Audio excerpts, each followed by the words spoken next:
Bonjour à tous. Donc aujourd'hui, cette vidéo sera pour vous aider et vous préserver, si je puis dire, des addicts qui sont dans votre environnement. L'objectif est de vous donner des éléments de compréhension psychologique de ces gens et pour faire en sorte que si vous êtes au contact de ces gens, vous n'en soyez pas pénalisé. Chose à comprendre qui est fondamentale. Ah, petite chose, sachez que je suis aussi sur YouTube pour ceux qui désiraient voir une partie de mon travail. Petit aparté.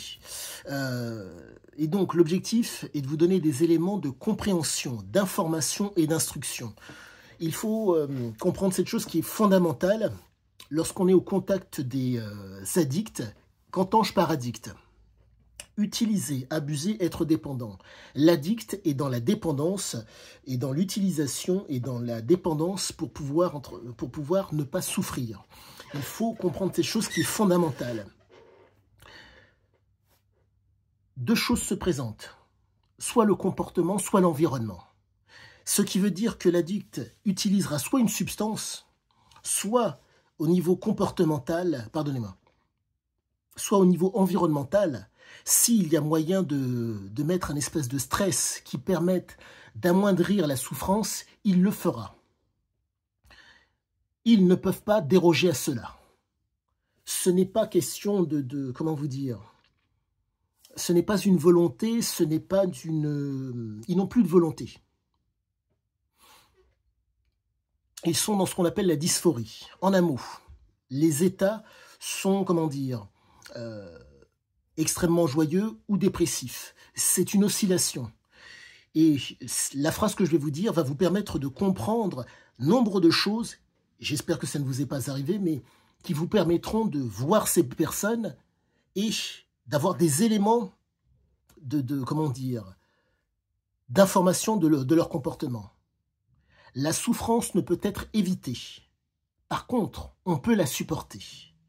Ce qui veut dire que pour pouvoir être à l'équilibre physiologiquement ou psychologiquement, l'addict utilisera donc un subterfuge, que ce soit l'environnement, un environnement où il y aura de la tension, ou une substance pour pouvoir, entre guillemets, amoindrir le stress qu'il y a dans l'organisme. Exemple concret que vous avez, je pense, sûrement tous vécu. Autour de vous, il y a peut-être des fumeurs, et vous n'êtes pas fumeur. La fumée de cigarette n'est pas bonne à l'odeur, mais pour la personne qui fume, c'est agréable.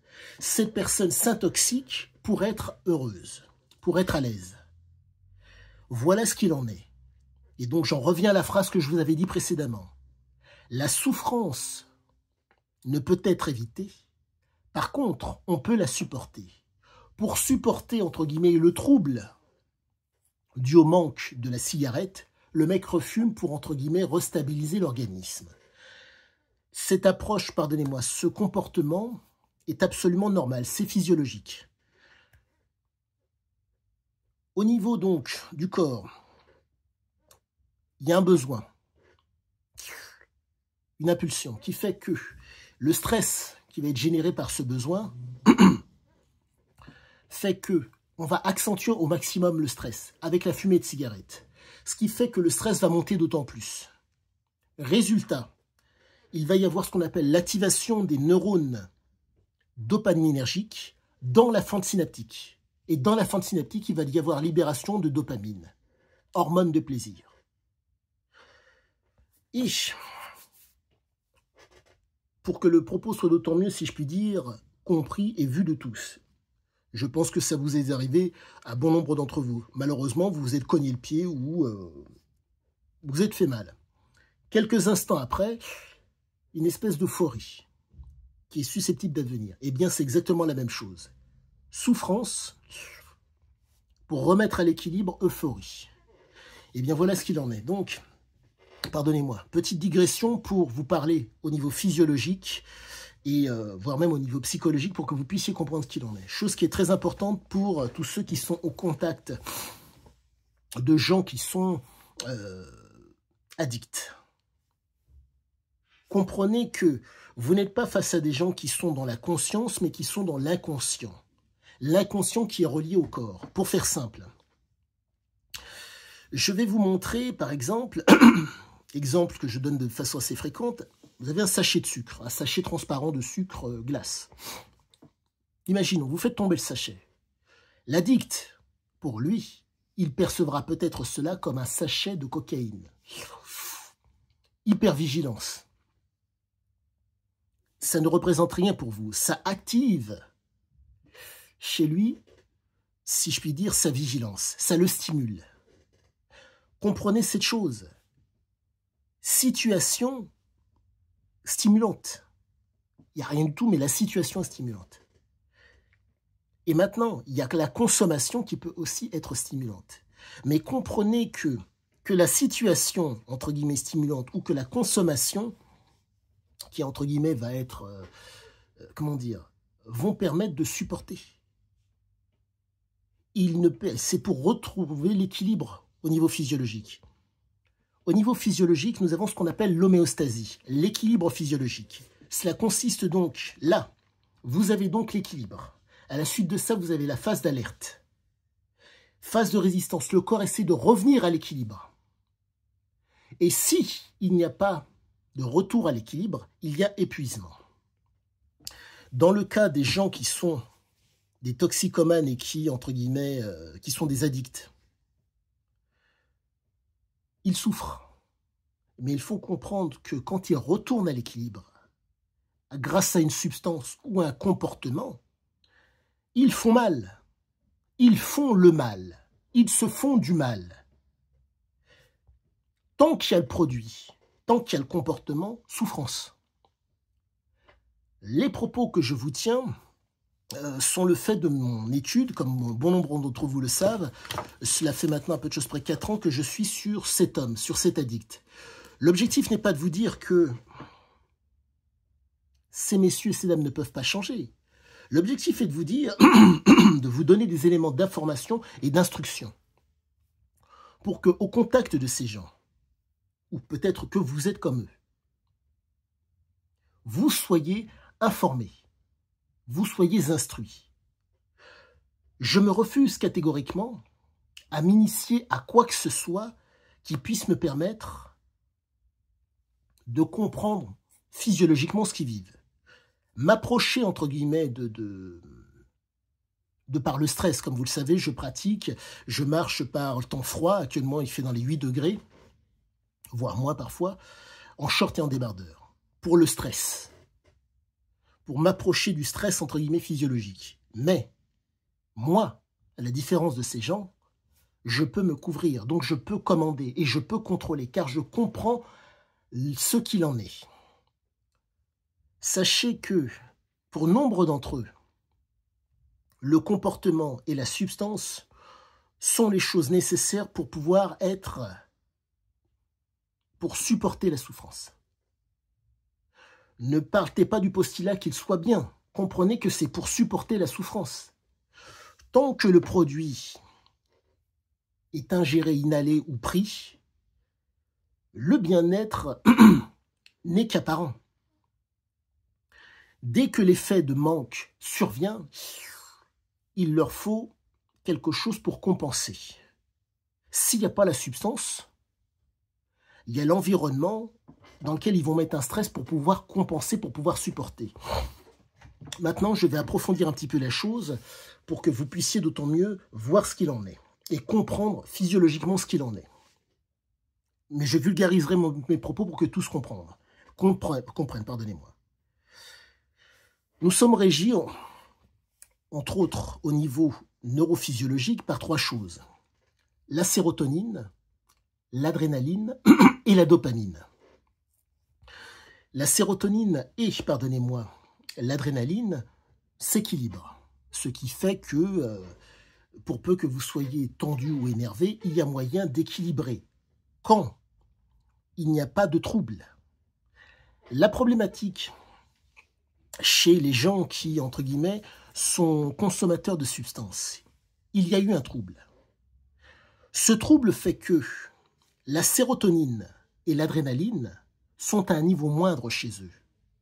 Comprenez que ces 2 éléments, la sérotonine et l'adrénaline, sont nécessaires pour qu'il y ait dopamine derrière. Et sachez que pour pouvoir interagir avec quelqu'un, il faut un certain équilibre. Comme l'adrénaline et la noradrénaline sont à un niveau plus faible. Pardonnez-moi, comme oui, la dopamine est là. Donc le plaisir ne sera atteignable que lorsqu'ils seront à ce niveau-là. Et donc, pour pouvoir atteindre ce niveau-là, soit il y a le comportement, soit il y a la substance. Comportement stressant qui fait que, vigilance, substance qui compense, donc qui stresse et qui met à ce niveau-là. Je pense me faire comprendre en vous expliquant que leur attitude est absolument normale. Donc je vous donne des éléments de compréhension, d'information et d'instruction. Dans votre cas, vous allez avoir les moyens de pouvoir, d'une certaine façon, y faire face. Mais, sachez-le, ne négligez pas cette chose qui est fondamentale. L'addict peut être, dans 3 registres. Soit la soumission, soit l'exploitation, soit la prédation. Ces éléments sont, si je puis dire, fondamentaux pour pouvoir ne pas vous induire en erreur. Exemple. 2 bras, 2 jambes, une tête. Un homme, une femme, un mannequin, un singe. Bon. Voilà ce qu'il en est. L'objectif est de vous faire comprendre cette chose qui est fondamentale. D'un côté, vous avez des gens qui vont faire preuve de présupposés et de préjugés. D'autres qui vont se mettre à raisonner et d'autres qui vont se mettre à réfléchir. Ceux qui réfléchissent sont minoritaires. Ils sont susceptibles d'être addicts. Ceux qui raisonnent sont un peu plus nombreux. Et ceux qui sont soumis sont nettement plus nombreux. J'en reviens à cet exemple que je vous donnais sur 2 bras, 2 jambes, une tête. Si je vous pose la question, qu'est-ce que c'est?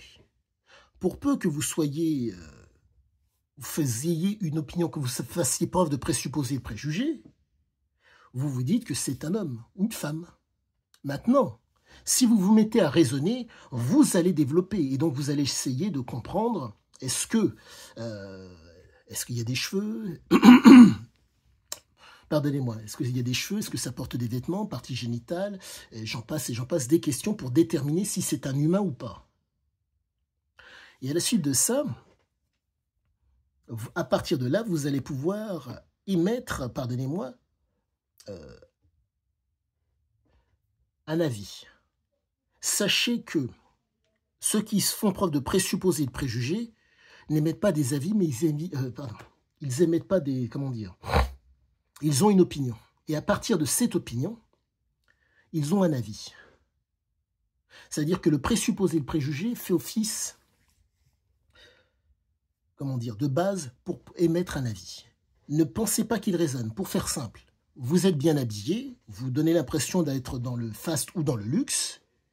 Ils ont besoin d'argent pour pouvoir consommer, ils peuvent vous agresser. Les impressions font office d'opinion, voire d'avis. Et après, vous avez ceux qui raisonnent, qui vont poser des questions pour savoir est-ce que vous avez, entre guillemets, de quelle nature sont vos revenus, combien vous gagnez, j'en passe et j'en passe. Ces gens-là vont essayer de raisonner, poser des questions, comprendre, apprendre, connaître et savoir. Mais, chose très importante aussi à comprendre, par rapport aux addicts, ils ont une supériorité qui est indéniable. Avoir conscience, prendre conscience, ne pas être en prise avec le réel. Comment? Par le biais du mensonge, par le fait d'induire en erreur et par le biais de manipuler. Manipuler, entre guillemets, ses sens avec des substances. Induire en erreur, en un mot. Garder une certaine prestance pour pouvoir continuer, entre guillemets, à vivre leur vie et continuer à se droguer. Autre chose, manipuler, pardonnez-moi, induire en erreur et mentir. Et le fait de mentir, se mentir et vous mentir. là c'est assez particulier. Il faut comprendre que vous avez une catégorie de gens qui se mentent. Ils sont dans le déni de réalité. Non, non, moi je ne suis pas un drogué. Et il y a ceux qui vont vous mentir pour pouvoir continuer à amoindrir la souffrance. C'est une souffrance. Mais il faut comprendre que pour eux, certains le voient, certains ne le voient pas. Ils ne font pas exprès. Il faut comprendre cette chose qui est fondamentale. Ils ne sont pas, si je puis dire, méchants. En tout cas, ils ne sont pas, comment dire, ils peuvent être méchants, certes. Ils peuvent être dangereux, certes. Mais comprenez que la fonction a créé l'organe. J'en reviens à ce que je vous disais par rapport aux neurotransmetteurs, la sérotonine et l'adrénaline. Comme ils sont à niveau moindre et qu'ils ont besoin de la dopamine pour être dans le plaisir, et que il faut le stress suffisant pour que le plaisir advienne. Ils utilisent ce qu'il faut pour atteindre le plaisir. Méchanceté ou dangerosité. Donc, comprenez que c'est normal. Et ne vous formalisez pas et ne soyez pas dans la haine. Je vous donne des éléments pour être dans le raisonnement. Pour peu que vous soyez capable, vous serez en mesure de réfléchir, donc de vous projeter dans un avenir, avec les éléments que je vous donne, pour soit les éviter, soit les utiliser pour faire que l'avenir soit qualitatif. Mais quoi qu'il en soit, sachez-le, les éléments que je vous donne ne sont pas exhaustifs. Ils sont très précis, ils sont qualitatifs et ils peuvent vous éviter nombre de problèmes avec eux. Mais surtout, en face de ces gens, si vous ne prenez rien, surtout pas d'assurance. Ce sont des gens, je me répète, manipulateurs, capables d'induire en erreur et capables de, de mentir comme jamais. C'est une supériorité qui est vraiment conséquente. Le monde que nous voyons est le fait d'une interprétation. Lorsque vous mangez, vous êtes repu. Lorsqu'ils se droguent, certains ne sont pas repus. Ils sont dans l'obligation d'être dans une continuité, comment vous dire. La nourriture va amener un certain niveau de stimulation. Au niveau de la dopamine, sérénité, adrénaline, bien-être. La drogue dépasse ce niveau-là. Ils sont constamment, avec les substances, au niveau neurophysiologique, à un niveau plus élevé. Pour que le propos soit d'autant plus criant de vérité. C'était impossible, alors ils l'ont fait. Si pour le faire, le mensonge, la manipulation, le fait d'induire les gens en erreur est nécessaire, ils le feront. Souffrance. La survie nécessite une performance. Ils sont constamment dans la performance. Sachez-le, et ne soyez pas dans la haine ou le mépris. Ils ne peuvent pas faire autrement. À vous de savoir ce qu'il en est, car je vous donne les éléments que peut-être vous avez déjà perçus ou aperçus, et que vous n'avez pas eu peut-être les éléments pour les comprendre. Mais quoi qu'il en soit, je dirais que toutes les cartes sont entre vos mains, et si vous avez la moindre question, n'hésitez pas. C'est avec un grand plaisir que je vous répondrai. À tous, excellente fin de journée et à bientôt.